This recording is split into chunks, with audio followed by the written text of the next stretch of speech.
अस्सलाम वालेकुम नाजरीन। 14 दिसंबर को पाकिस्तान क्रिकेट टीम ऑस्ट्रेलिया के खिलाफ पहला टेस्ट मैच खेलने के लिए पर्थ के मैदान में उतरेगी, लेकिन इस टेस्ट मैच के शुरू होने से पहले ही तारीख में पहली दफा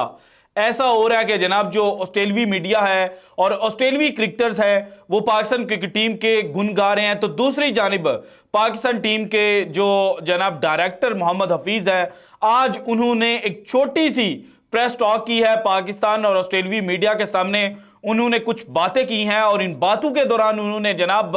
जो ऑस्ट्रेलवी क्रिकेट बोर्ड है यानी कि क्रिकेट ऑस्ट्रेलिया है उसके ऊपर एक इल्जाम आयद कर दिया है और यह कहने की कोशिश की है कि जनाब ऑस्ट्रेलिया जो है उसने पाकिस्तान के साथ दो नंबरी की है। सो मोहम्मद हफीज ने क्यों यह बात की और इस बात के पीछे की लॉजिक क्या है, यह आज की वीडियो में मैं आपके साथ शेयर करूंगा। इसके अलावा मोहम्मद हफीज जो पाकिस्तान टीम के डायरेक्टर अपॉइंट हुए थे मैकी आर्थर को रिप्लेस करके, उनके हवाले से यह खबर भी आ रही है कि उन्होंने जो तारीख का धारा है वो बदलने का अंदिया दे दिया है और अनहोनी को होनी में बदलने के लिए एक खतरनाक मंसूबा जो है वो तैयार कर लिया गया है। वो खतरनाक मंसूबा क्या हो सकता है? पाकिस्तान की जो प्लेइंग 11 होगी उसके अंदर कौन कौन से बैट्समैन जो हैं वो शामिल करने की तरफ जो इंडिकेशन है वो पाकिस्तान क्रिकेट टीम की नई मैनेजमेंट की तरफ से मिली है, इसके ऊपर भी बात करेंगे। और इसके अलावा पाकिस्तान क्रिकेट टीम के जो साबिक कप्तान है बाबर आजम,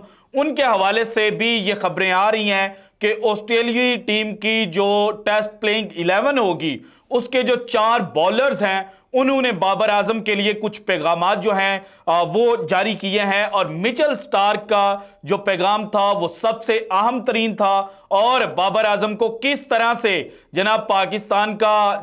किंग या जो दुनिया क्रिकेट का दूसरा कोहली है वो ऑस्ट्रेलवी बॉलिंग लाइनअप ने कहा है, ये भी सारी डिटेल्स वन बाय वन मैंने आपके साथ शेयर करनी है। लेकिन उससे पहले दो चीजें शेयर करना बड़ा इंपॉर्टेंट है। जो मैंने थंबनेल के ऊपर लिखा है ना कि अनहोनी को होनी में बदलने का जो मंसूबा है वो तैयार किया गया है, तो उसके पीछे की कहानी यह है कि पाकिस्तान क्रिकेट टीम ने लास्ट टाइम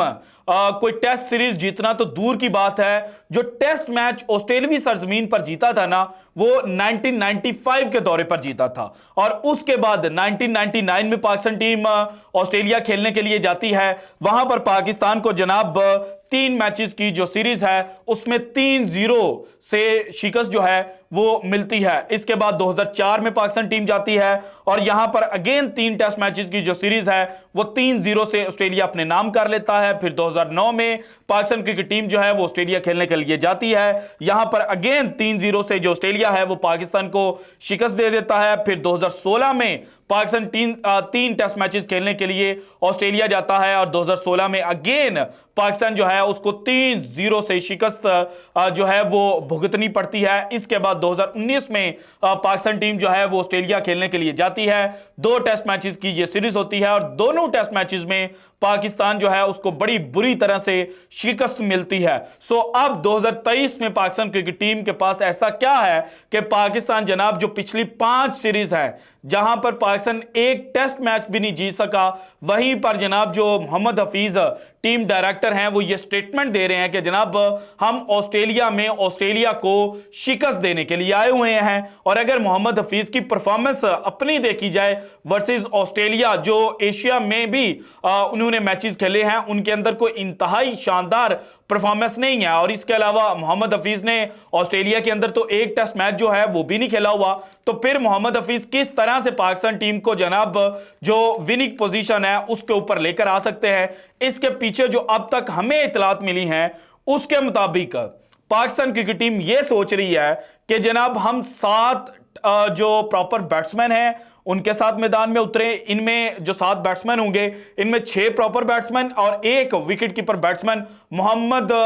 जो रिजवान है उनकी जगह पर सरफराज अहमद जो है वो रेगुलर विकेट कीपर के तौर पर खेलेंगे और मोहम्मद रिजवान को एज अ स्पेशलिस्ट बैट्समैन जो है वो टीम के अंदर इंक्लूड किया जा सकता है। इसके अलावा जिस तरह से इमामुल हक जो है वो जो वार्म अप मैच था PM 11 के खिलाफ उसमें जनाब 8 रन के ऊपर आउट हुए थे, तो उसको लेकर भी चर्चा चल रही थी कि इमाम जो है उनको रेस्ट करवाई जाए और जनाब जो सैम अयूब है उनके साथ पाकिस्तान जो है वो मैदान में उतरे। लेकिन अब जो लेटेस्ट अपडेट हमारे तक पहुंची है उसके मुताबिक पाकिस्तान टीम की जो प्लेइंग 11 होगी उसके अंदर जो ओपनर्स होंगे वो अब्दुल्ला शफीक और इमामुल हक ही होंगे। इसके बाद नंबर 3 पर खुद आएंगे शान मसूद, जिन्होंने जो कैनबरा में वार्म अप मैच खेला है उसके अंदर 200 रन जो थे वो स्कोर किए थे। सो शान मसूद जो हैं वो नंबर 3 पर खेलेंगे। इसके बाद नंबर 4 पोजीशन जो होगी उसके ऊपर बाबर आजम खेलेंगे, नंबर 5 के ऊपर सऊद शकील खेलेंगे और नंबर 6 जो पोजीशन होगी उसके ऊपर पाकिस्तान जो है वो मोहम्मद रिजवान के साथ मैदान में उतर सकता है और नंबर 7 पर जनाब विकेट कीपर बैट्समैन के तौर पर खेलेंगे सरफराज अहमद। इसके बाद नंबर 8 पर होंगे जनाब शाहीन शाह अफरीदी, उसके बाद हसन अली और फिर जो खुरम शहजाद और मीर हमजा हैं उनमें से कोई एक जो बैट्समैन है बॉलर है वो खेल सकता है। और इसके अलावा एक सजेशन ये भी पुटअप की जा रही है कि जनाब जो फहीम अशरफ हैं उनको इंक्लूड किया जाए। और अब जनाब ये आइंदा जो 24 घंटे हैं इनके अंदर पता चलेगा कि कंफर्मेशन आ जाएगी कि पाकिस्तान क्रिकेट बोर्ड जो है वो क्या सोच रहा है और किस खिलाड़ी के साथ मैदान में उतरना चाह रहा है। अब आते हैं जनाब जो चीज मोहम्मद हफीज ने हाईलाइट की है कि हमारे साथ धोखा हुआ है, हमारे साथ क्रिकेट ऑस्ट्रेलिया जो है उसने हाथ किया है। सो इसके पीछे की कहानी यह है कि अगर आपके जहन में ऑस्ट्रेलवी सरजमीन आ रही है तो पहली बात यह ज़हन में आती है कि जो पिचेस होंगी वो बड़ी फास्ट होंगी, वहां पर जो फास्ट बॉलर्स हैं उनको बड़ी मदद जो है वो मिलेगी। लेकिन पाकिस्तान ने जो कैनबरा में वार्म अप मैच खेला था उसके अंदर पाकिस्तान की ठीक है सेकंड बॉलिंग लाइनअप जो थी वो खेल थी, शाहीन अफरीदी हसन अली वगैरह जो थे वो रेस्ट पर थे, लेकिन फिर भी पाकिस्तान के मीर हमजा, खुरम शहजाद, फहीम अशरफ, आमिर जमाल के पास ये सलाहियत थी कि जनाब ये ऑस्ट्रेलवी PM 11 जो थी उसको तंग कर पाते और उसकी जो विकेटें हैं वो गिरा पाते। लेकिन इस मैच में पाकिस्तान जो है वो तो 391 रन बनाता है 9 विकेटों के नुकसान पर, लेकिन दूसरी जानिब जो ऑस्ट्रेलवी PM 11 है वो जनाब तकरीबन 2 दिन बैटिंग करती है, या एग्जैक्ट देखा जाए तो 5 सेशन जो है वो ऑस्ट्रेलवी टीम बैटिंग करती है और इन 5 सेशंस में पाकिस्तान टीम जो है वो सिर्फ 4 विकेटें ऑस्ट्रेलवी टीम की गिरा पाती है और 5 सेशंस में ऑस्ट्रेलवी टीम जो है वो 367 रन बनाती है। अब इस चीज के ऊपर ये बात की जा रही थी कि पाकिस्तान की जो पेस बैटरी है उसमें जनाब जो एक डिक्लाइन है वो देखने को मिला है, लेकिन मोहम्मद हफीज ने अब ये स्टेटमेंट दी है कि जो कैनबरा की पिच थी वो बड़ी स्लो विकेट थी और ऐसी विकेट हम एक्सपेक्ट नहीं कर रहे थे। और साथ ही फिर उन्होंने ये भी बात की कि ये एक टैक्टिक जो है वो क्रिकेट ऑस्ट्रेलिया की जानिब से हो सकता है और इसके पीछे ये है कि क्रिकेट ऑस्ट्रेलिया को कहीं ना कहीं ये लगता है कि जनाब जो पाकिस्तान टीम है वो ऑस्ट्रेलिया को शिकस्त देने की जो सलाहियत है वो रखती है। इसी तरह की जो स्टेटमेंट है वो 14 अक्टूबर को जब पाकिस्तान इंडिया के हाथों हारा था तो उस वक्त के डायरेक्टर मिकी आर्थर जो हैं उन्होंने दी थी इंडिया के अंदर बैठ करके। जनाब जो स्टेडियम था उसके अंदर दिल दिल पाकिस्तान जो है वो ज्यादा दफा नहीं जनाब सुनाया गया और हमारी जनाब जो कान है उन तक दिल दिल पाकिस्तान की आवाज नहीं पहुंच पाई थी। सो अब अगेन जो डायरेक्टर है उनकी जानिब से एक ऐसी स्टेटमेंट का आना 2 चीजें इंडिकेट कर रहा है कि एक तो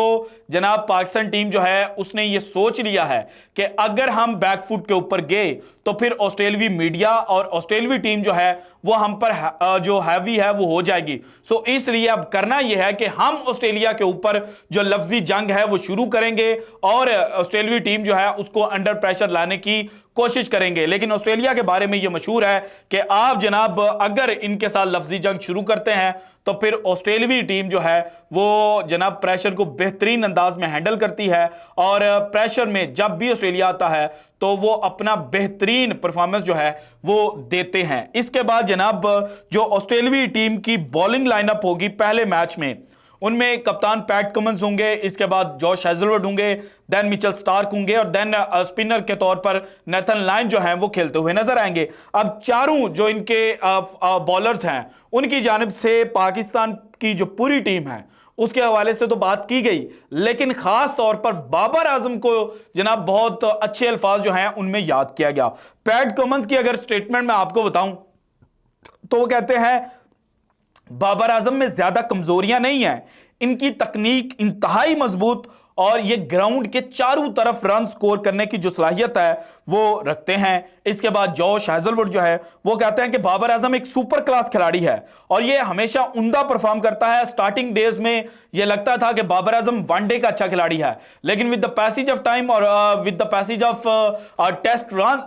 टेस्ट मैचेस जो बाबर आजम है उसने अपने आप को टेस्ट प्लेयर के तौर पर भी मनवाया है और ये अच्छी इनिंग खेलने की सलाहियत रखते हैं। इसके बाद मिचेल स्टार्क ने यह कहा कि बाबर आजम के पास बेहतरीन बैटिंग टेम्परामेंट है, इनके पास तमाम शॉट्स हैं, ये ग्राउंड के चारों तरफ रन जो हैं वो स्कोर कर सकते हैं, इसीलिए हम इनको खामोश रखने की जो कोशिश है वो करेंगे। और इसके बाद नेथन लायन जो है उन्होंने स्टेटमेंट दी है कि बाबर आजम एक इंतहाई बासलाहियत बैट्समैन है और हमेशा जो दुनिया के अच्छे प्लेयर्स हैं उनके खिलाफ खेलने में मजा आता है। सो एक जानिब जो ऑस्ट्रेलियाई टीम है वो जनाब पाकिस्तान के गुण गा रही है, तो दूसरी जानिब मोहम्मद हफीज की जो स्टेटमेंट्स हैं वो ये शो कर रही हैं कि जनाब जो माइंड गेम है उसका आगाज हो चुका है और इस दफा पाकिस्तान क्रिकेट टीम जो है वो अनहोनी को होनी में बदल कर रहेगी। So this is it from today's episode. अगर आपको वीडियो पसंद आई तो लाइक कीजिएगा, ज्यादा से ज्यादा शेयर कीजिएगा, अपनी कीमती राय का इजहार लाजमी कीजिएगा और अगर आपने अभी तक चैनल को सब्सक्राइब नहीं किया तो कर दें। शुक्रिया, अल्लाह हाफिज।